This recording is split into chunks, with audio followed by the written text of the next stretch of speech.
देवियों और सज्जनों, जगदीश सोशल मीडिया नेटवर्क में आप सभी का दिल से स्वागत।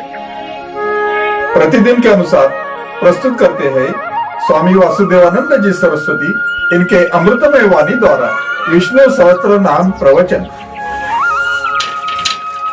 प्रथम नमन आपको। जय गुरुदेव। श्री विष्णु सहस्त्रनाम ज्ञान यज्ञ प्रवचन क्रमांक 301, श्लोक क्रमांक 44 और नाम क्रमांक 285। जय महाकाल। आज 2 मार्च है।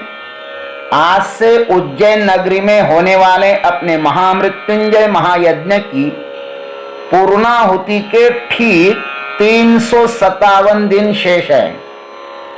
जय महामृत्युंजय महायज्ञ। ओम त्र्यंबकं यजामहे सुगंधिं पुष्टिवर्धनम् उर्वारुकमिव बन्धनान् मृत्योर्मुक्षीयमामृतात्। समस्त जन कल्याणि निरतं करुणामयम् नमामि चिन्मयं देवं सद्गुरुं ब्रह्मविद्वरं शान्ताकारं भुजगशयनं पद्मनाभं सुरेशं विश्वाधारं गगनसदृशं मेघवर्णं शुभांगं लक्ष्मीकान्तं कमलनयनं योगिभिर्ध्यानगम्यं वंदे विष्णुं भवभयहरं सर्वलोकैकनाथम्। श्लोक क्रमांक 44। अमृतांशुद्भवो भानुः शशबिन्दुः सुरेश्वरः औषधं जगतः सेतुः सत्यधर्म पराक्रमः। ओम शशबिंदवे नमः। ओम तत्सद। भीष्म पितामह धर्मराज युधिष्ठिर जी को भगवान के सहस्त्र नाम सुना रहे हैं। एक एक नाम में बहुत गहन रहस्य छिपा हुआ है। पहले नाम में भानु कहा, उससे पहले अमृतांशुद्भवः। अब कहते हैं कि वह परमात्मा शशबिंदु है। पुनः वे भगवान को चंद्रमा की उपमा देकर उसका अपने जीवन में कितना मूल्य है यह इस शशबिंदु नाम से कहते हैं। शशबिंदु का अर्थ है खरगोश के समान चिन्ह वाले। शश इव बिंदुर्लांछनम अस्य इति शशबिंदुश्चंद्रः। भाष्यकार लिखते हैं तद्वत् प्रजः पुष्णाति इति शशबिंदुः। पुष्णामि च औषधिः सर्वः सोमो भूत्वा रसात्मकः इति भगवत वचनात्। भाष्यकार लिखते हैं शश माने खरगोश, खरगोश के समान जिसमें बिंदु माने चिन्ह है, उस चंद्रमा का नाम शशबिंदु है। उसके समान संपूर्ण प्रजा का पोषण करते हैं भगवान, इसलिए उन्हें शशबिंदु कहते हैं। देखो भाई, भगवान को किसी एक नाम से संबोधित करना कि यही परमात्मा का नाम है, ऐसा संबोधित करना, वह तो ये सर्वात्मक परमात्मा के प्रति अन्याय ही होगा ना। इसलिए भगवान के कितने नाम हैं, और उसमें से किसी भी नाम को खोजो तो अंत में परमात्मा दिखाई देगा। इसलिए भीष्माचार्य जी महाराज एक ही परमात्मा की चंद्रांशु, भास्कर द्युति, अमृतांशुद्भव, भानु आदि नाम कह रहे हैं। और अब शशबिंदु इस प्रकाशमय नाम से उनकी स्तुति करते हैं। भगवान को गीता जी के विभूति योग में अपनी अनेक विभूतियां भगवान ने वहां पे स्वतः बता दी है। और पुरुषोत्तम योग में उन्होंने स्पष्ट ही कहा, मैं रसरूप चंद्रमा होकर सब औषधियों का पोषण करता हूं। पुष्णामि च औषधि सर्वा सोमो भूत्वा रसात्मकः। और इसका हमारे ज्ञानेश्वर महाराज ने बहुत सुंदर अर्थ किया है। इतनी प्यारी भाषा ने, मराठी भाषा, क्या सुंदर भाष्य लिखा उन्होंने। गगनी में पंडु सुता चंद्राचेनी मिसे अमृता भरला जालो चालता सरोवरू तेथूनी फाकती रश्मि करो के पाट पेलोनी अपार सर्व औषधीचे आगर भरितु असेमी ऐसेनी सस्यादि का सकळा करी धान्य जाती सुकाळा दे अन्न द्वारा जिह्वाळा भूत जाता। 15वें अध्याय में कहा, क्या कहते हैं? मैं आकाश में चंद्रमा के रूप में चलने वाला अमृत का सरोवर हूं अर्जुन।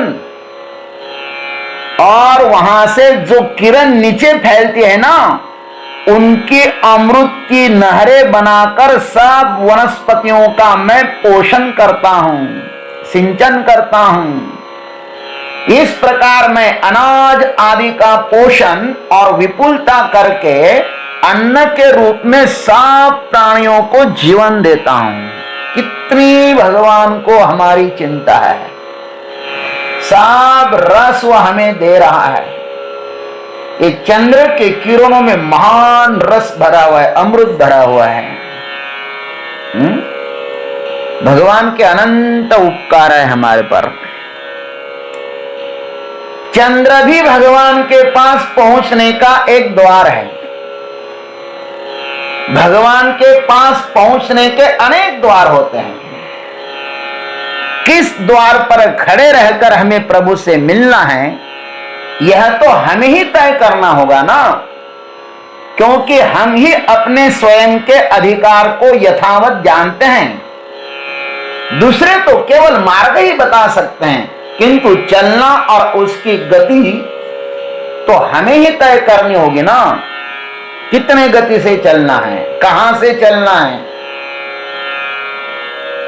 खैर, भानु के प्रकाश में और चंद्रमा के प्रकाश में बहुत ही अंतर है।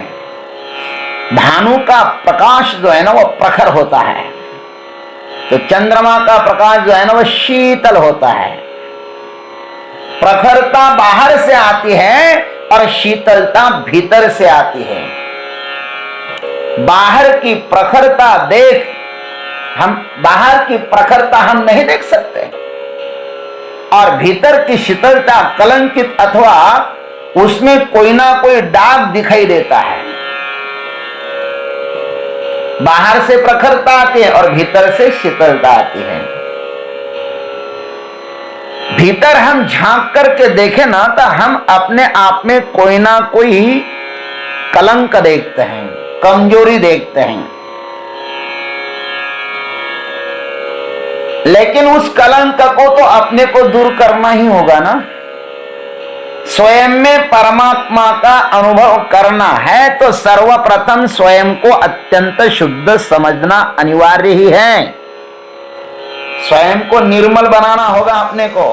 विष्णु सहस्त्रनाम अपने पास कोई भी कलंक न रहे। आंख बंद करे तो सीधे आत्मा तक पहुंच जाए, आत्मा का साक्षात्कार कर ले। वहां पे कोई भी पाप आपको रोकना नहीं चाहिए। तब आनंद है, तब साधना होती है।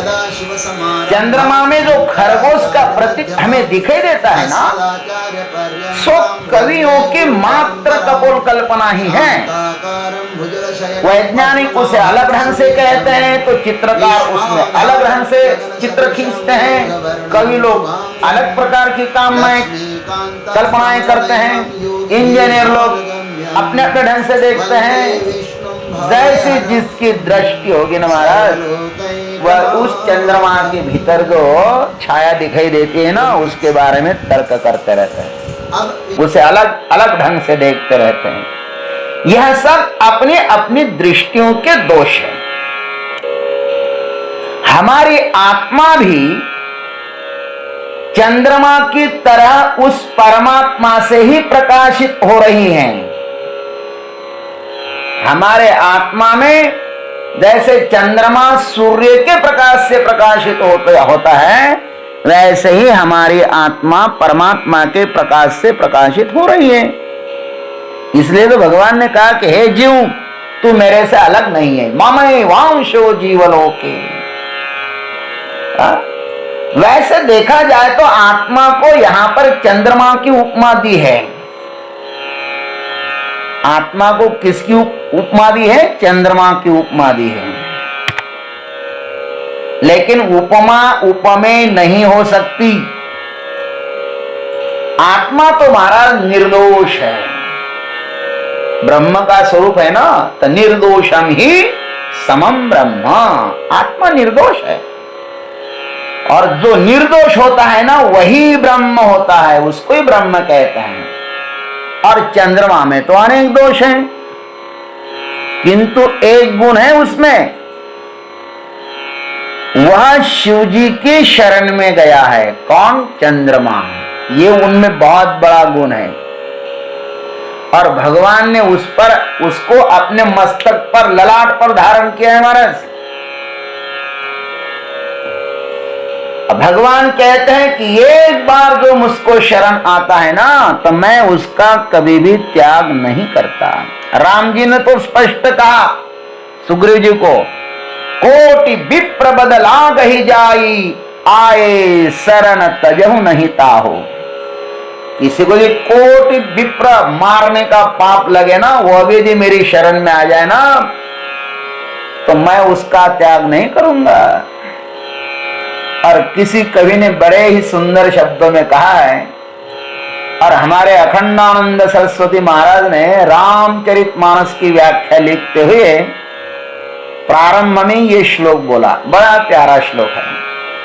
दोषा करोपि कुटिलोपि कलंकितोपि मित्रावसान समये विहितोदयोपि चंद्र तथापि गिरिशः शिरसा बिभर्ते नैवाश्रितेषु गुणदोष विचारणास्ति। कहते हैं कि अपने आश्रित लोगों के गुण दोष नहीं देखे जाते, इसलिए हम जैसे है वैसे ही हमें परमात्मा की शरण में जाना चाहिए। परमात्मा हमारा कभी भी त्याग नहीं करेंगे, यह हमारा विश्वास है, हमारी श्रद्धा है। चंद्र में दोष है, चंद्र में कुटिलता है। उन्होंने गुरु पत्नी के साथ अन्याय किया है, उनको कलंक लगा है, अतः कलंकित भी है, और मित्र द्वेषी भी है।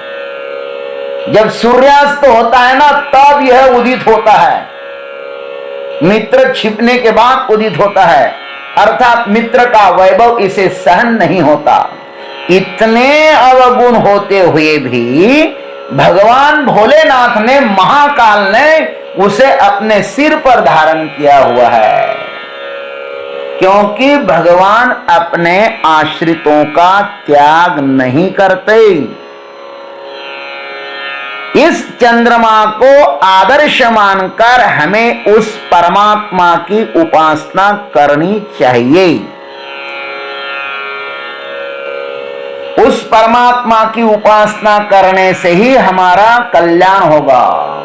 ऐसे हमारे शशबिंदु भगवान हैं, वह हम सभी का कल्याण करें, यही उनसे हम लोग प्रार्थना करते हैं। ओम शशबिंदवे नमः। ओम तत्सत। जय गुरुदेव, जय जगदीश्वर, जय महाकाल। अभी आप सुन रहे थे स्वामी वासुदेवानंद जी सरस्वती इनके अमृतमय वाणी द्वारा विष्णु सहस्त्र नाम ज्ञान यज्ञ प्रवचन का अगला भाग लेकर कल सुबह फिर उपस्थित होंगे। हरिओम।